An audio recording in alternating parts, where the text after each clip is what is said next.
All right, sports fans, how's everybody out there doing? William Martin coming at you one more time here on YouTube with another edition of the 300 Pounds of Sports Knowledge Podcast. Now, after 10 years with the Houston Texans, defensive end J.J. Watt will be playing for a different team in 2021 as he and the organization agreed to mutually part ways, which resulted in his release yesterday. Now, with the Texans, Watt was a three-time NFL Defensive Player of the Year, as well as being a five-time Pro Bowler. And Watt is just one of 35 men who have played in the NFL since the sack became an official statistic in 1982 to record at least 100 sacks for his career, as Watt has 101. Now, Watt will be 32 years of age next month, and you are looking at a guy who, after finishing his career on a sour note with the Texans, wants to be a part of a championship team. And this is a guy that is one of, if not the premier pass rushers of this era. This is a guy in J.J. Watt. He's recorded more than 20 sacks in a season twice. He's dealt with some injuries over the years, but he can get it. He can still get it done, especially in the right system. And you look at, to me, what his best options as far as getting a championship for 2021 are. I'm going to start off with the defending Super Bowl champions in the Tampa Bay Buccaneers. You look at a team that more than likely is going to lose defensive end Shaq Barrett in free agency. And we saw what Shaq Barrett did in this postseason for Tampa Bay, especially in the Super Bowl, as he was basically unguardable. And, it's one of those where Shaq Barrett has basically played his way out of Tampa, because I don't see him taking a pay cut. This is a guy who is a two-time Super Bowl champion now. Of course, he won one as a member of the Denver Broncos, and of course now with Tampa Bay. And Tampa really wants to keep that machine going, especially on the defensive side of the ball. And you put a veteran player like J.J. Watt, who I think would be more than willing to take less money at this point in his career, because he's made a ton of money playing football. But, he's going to get he wants to get an opportunity to win. And, we've seen it over the years where players will come alongside to play with Tom Brady, regardless if it's on offense or defense, because you know what? They'll take less money due to the fact that they know that they're going to get an opportunity to win. So I don't see Watt being really wanting to go out there to break the bank to play with a team like Tampa, but I think they will definitely be in the mix. You also look at the Buffalo Bills. The Bills were very close to getting to the Super Bowl this year. Of course, they made it to the AFC Championship game. They already have a stellar defense, and J.J. Watt could come in there and really just blend in with what they're able to do on that side of the ball. Wouldn't be a lot of pressure put on him to be the guy. He'd just be one of the guys, but he could definitely contribute and definitely add some leadership there. Of course, a lot of people are going to mention the Pittsburgh Steelers. Why? Because you look at two of J.J. Watt's younger brothers, TJ and Derek, both currently play for the Steelers, and TJ is a quality pass rusher just like his brother is, and he is really, emerging as one of the better pass rushers in the NFL. Of course, there is that sibling touch there to play alongside your brother. However, I just see the Steelers with a lot of issues right now. Of course, they lost Pouncey on that offensive line to retirement yesterday. That's a huge void for them to fill. The Steelers, I've said it over the years, they have the talent, but they simply lack the leadership.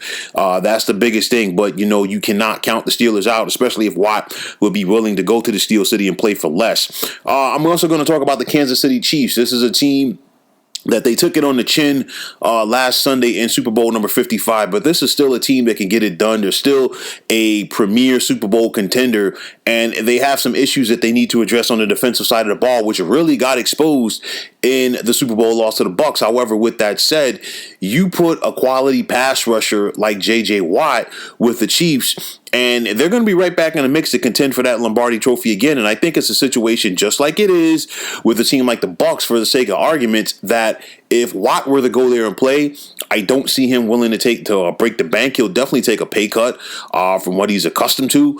But you know what? If it's all about getting the opportunity to win, and that playing on a team that has a quarterback like Patrick Mahomes, that you're going to have that opportunity. So I would not put it out of the realm of possibilities for J.J. Watt to end up in Kansas City. There are some teams that I think could be long shots, but I think they're definitely still going to be interested in the services of Watt. I want to start with the Las Vegas Raiders. The Raiders have the potential to be a playoff team next year.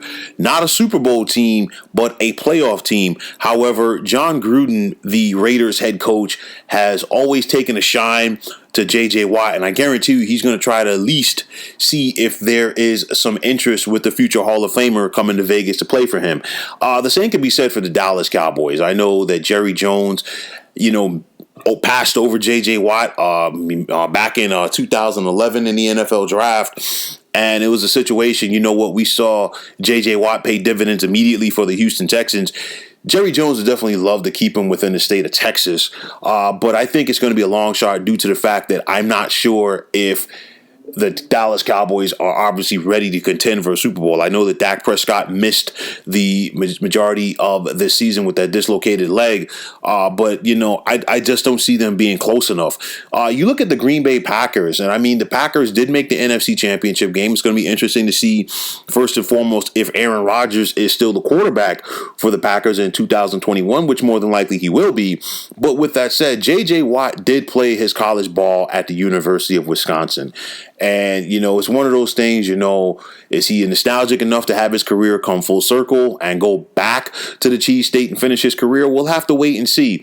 And finally, the Los Angeles Rams. I know they just made the big trade to acquire quarterback Matthew Stafford from the Detroit Lions, as they are hopeful to get back to the Super Bowl and ultimately win it. The Rams already have the best defensive tackle on their team in football in Aaron Donald. And just the thought of putting both Aaron Donald and J.J. Watt on the same defensive line, rushing the passer, is going to be something that is definitely going to be scary good for the Rams, but scary bad for all the other opponents in the NFC West as well as the NFC. So these are some teams that definitely I could see in the mix to go out there for the services of J.J. Watt in 2021. To me, I think it ultimately comes down to the Bucs, Chiefs, and the Steelers. Of course, the Steelers, for the fact that his brothers already play on the team, and he would definitely really think long and hard for the opportunity to play with his brothers in the NFL. But I really think both Super Bowl teams, I'm looking at Kansas City and I'm also looking at Tampa Bay. Wouldn't be surprised if Watt took a lot less money to go to Tampa Bay. He's not Shaq Barrett, but Shaq Barrett is not J.J. Watt either. And you could put J.J. Watt in that defensive line for the Bucs with the way that they're playing ball under defensive coordinator Todd Bowles, and they really wouldn't skip a beat because you still have Jason Pierre-Paul at the other defensive end position. And, you might lose Levante David at linebacker in free agency, but what we've seen over the years in the NFL, you can never have enough of a good thing. And when you have a pass rush that can be created by your front four alone, it really changes what your back seven are able to do in coverage and also getting to the passer. So, I think, like I said, Watt is going to think long and hard. And, of course, Tom Brady is showing that he could still win in this league. So, that is definitely something that is going to weigh on the mind of the future Hall of Famer at defensive end. And of course, like I said, with Kansas City, Patrick Mahomes is still Patrick Mahomes. I know that he did not have a great Super Bowl, and honestly, the Chiefs as a whole did not have a great Super Bowl, but this team is still going to be in the mix in regards to being a contender. You cannot overlook that. So, like I said, Kansas City, Tampa Bay, and Pittsburgh, I think, are the inside favorites. We're going to see where Watt ends up, but I guarantee you that there are going to be plenty of teams that want his services, because at the end of the day, you can never have enough of a good thing, which is a quality pass rusher. And like I said, I don't want to sound redundant, but you know what? Watt is at the point in his career where he definitely wants to win. So if you are a fan of a team that really doesn't look like they're going to be in contention for 2021, don't get your hopes up, because I doubt that you're going to see Justin James Watt suiting up for your favorite club, as he definitely wants to get to a contender and get that ring. So, folks, that is going to wrap it up. And as always, I want to take this time out to thank you for tuning into the 300 Pounds of Sports Knowledge podcast here on YouTube. I want to take this time out to thank all of you out there for subscribing. And if you have not already, please feel free to subscribe to this channel. Now, if you're on Twitter, please feel free to follow me at 300 Pounds of Sports. And like I always say, if you follow me, it'll be my pleasure to follow you right back. There's also the sports discussion group on Facebook at the Sports Depot 365. You can check it out, drop a line, and be a part of one of the better sports debating sites going on social media. So once again, fine folks, my name is William Martin. Take care and have yourselves a wonderful day.